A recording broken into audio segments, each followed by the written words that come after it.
안녕하세요. 돈을 키우는 시간입니다. 4월 1주 주식시장 상황, 자산 투자 결과로 나누어서 말씀드리고자 합니다. 이번 주 미국 증시는 중동 지역의 긴장감 속에서도 5주간의 연속 하락세를 끊고 반등에 성공하며 강한 회복 탄력성을 보였습니다. 금요일 휴장이라 시장이 4일만 열렸으나 작년 11월 이후 가장 강력한 주간 상승폭을 기록했습니다. S&P 500은 주간 3.4% 상승하며 6,582로 마감했고, 나스닥은 기술주 중심의 강력한 반등으로 주간 약 4.4% 상승해 21,879로 마감했습니다. 그리고 다우는 약 3% 상승하며 46,504로 마감했습니다. 이번 주도 시장의 핵심 변수는 지정학적 리스크와 유가였습니다. 이란과의 갈등으로 국제 유가가 배럴당 100달러를 상회하며 인플레이션 우려를 키웠으나 이란과 오만이 호르무즈 해협 재개방을 위한 프로토콜을 작성 중이라는 소식에 시장은 안도감을 찾았습니다.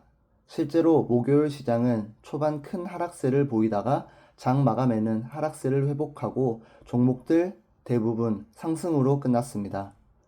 또 다른 변수는 경제 지표였는데요. ISM 제조업 PMI가 52.7로 발표되며 예상을 웃도는 경기 확장세를 보였습니다.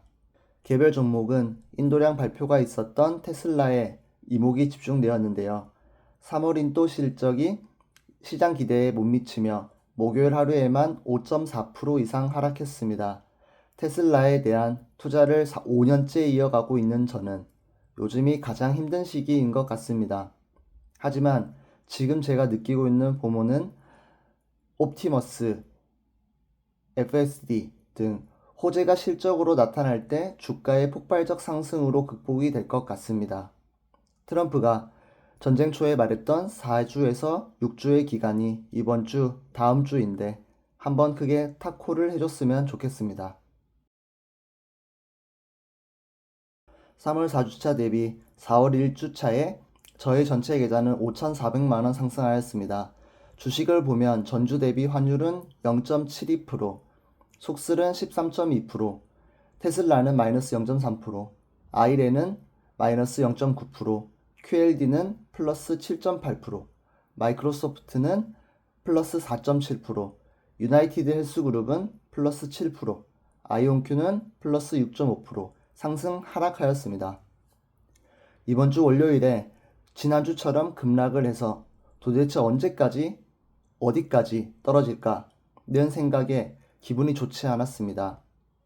하지만 화요일에는 급등을 하며 월요일 하락세를 회복하는 모습을 보였습니다. 그리고 수요일, 목요일에도 추가로 상승을 하면서 상승세를 이어갔습니다. 월요일 하락 후 공포탐욕 지수는 8까지 떨어지며 매수할 찬스가 있었지만 지난주까지 현금을 대부분 소진하여 매수할 수가 없었습니다. 아쉽지만 그래도 많이 회복한 계좌를 보며 좋아했습니다. 다음 주에도 만약 이번 주와 같이 상승세를 이어간다면 속스를 분할 매도하고 현금을 확보할 예정입니다. 하지만 이란 전쟁이 끝나고 미중 정상회담, 연준 의장 취임 등 호재가 있어 계속해서 상승하면 어쩌지? 라는 생각 때문에 고민을 계속하고 있습니다. 그리고 수지 실거주 아파트는 실거래가가 또 한 번 최고가를 뚫었습니다. 수지는 분당의 70% 가격이라는 말이 있는데 50%도 되지 않아 저평가를 받고 있다고 생각합니다. 하지만 급격히 상승한 분당이 요즘 조금씩 조정을 받으면서 수지와 격차가 조금씩 줄어드는 모습입니다. 시간이 지나 수지가 분당의 70% 정도가 될 때 갈아타기를 고려해봐야 할 것 같습니다.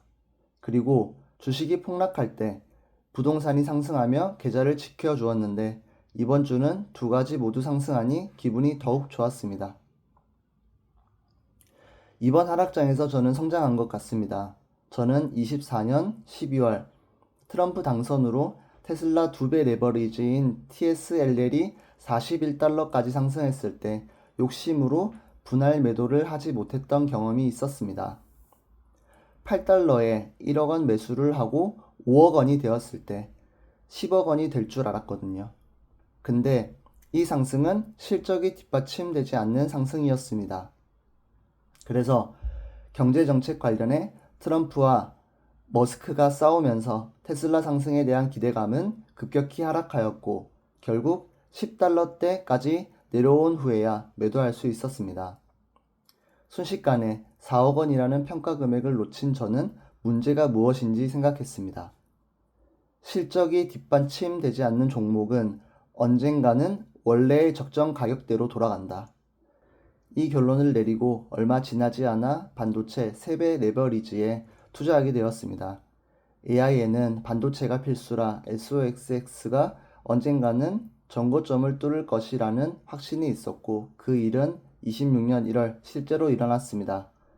그래서 저는 속스를 70달러 인근에서 10%, 20%, 30% 분할 매도를 하고 생긴 현금으로 저평가되어 있는 주식을 매수할 수 있었습니다. 지금 속슬이 50달러대라 70달러에 전체 매도를 하지 못해 아쉽긴 하지만 그래도 재작년보다 성장했다는 것이 아주 기쁩니다. 앞으로는 큰 금액을 투자하고 있으니 레버리지 투자보다는 유망 종목의 분산 투자를 이어나갈 예정입니다. 더욱더 성장해 나가는 저의 모습을 지켜봐 주시면서 조언이 있다면 댓글로 부탁드리겠습니다. 지금까지 돈을 키우는 시간이었습니다. 경청해 주셔서 감사합니다.